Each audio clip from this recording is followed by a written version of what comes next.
Which of you men, if you had had 100 sheep and had lost one, would not leave the 99 in the wilderness to find the one that was lost? And when he found it, he carries it home on his shoulder, rejoicing. And when he comes home, he calls out to his friends and neighbors, saying, "Come, rejoice with me, for I found the sheep that is lost." Parable of the Lost Sheep. I've heard it. What are you getting at exactly?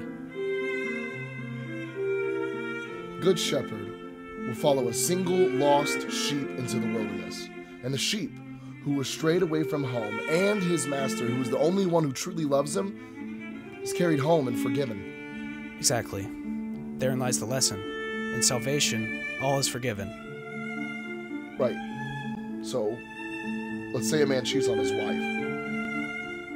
When he is discovered, it was the wife's blame. His mistress? The car that drove him to her place? She must blame the husband. Exactly. And that's the point. Why wouldn't we blame the husband for his indiscretion? Man is an unenlightened beast, very fickle. We hope that he'll make the right decision, but in the end, there is no right or wrong. Just man's discernment between good and evil. You see, old friend, this is where we disagree. Man's perception of good and evil mean absolutely nothing. Good and evil, those two things are not defined by what man thinks of them. Every human being on this planet knows the difference between right and wrong. If they know the difference between right and wrong, it's because they were taught. No, they know the difference because when they were born, they had the capability to make the decision whether or not to give a shit. Man is inherently naive. You think so little of whom you love so much.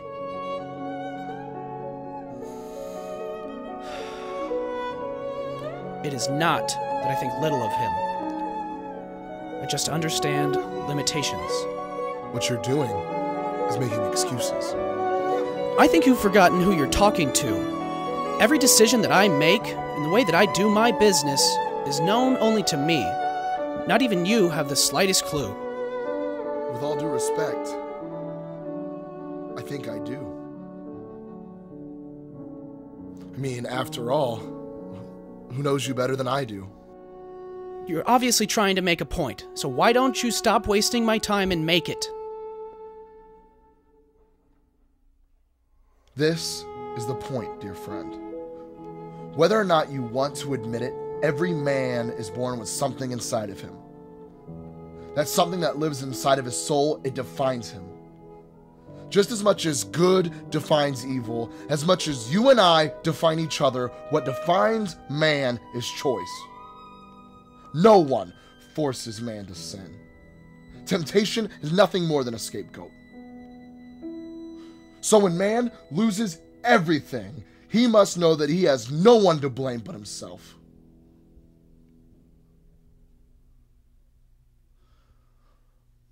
The monster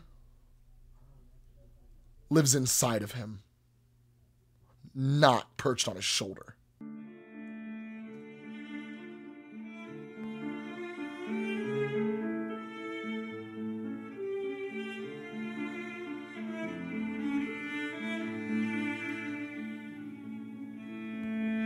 Now, if you'll excuse me,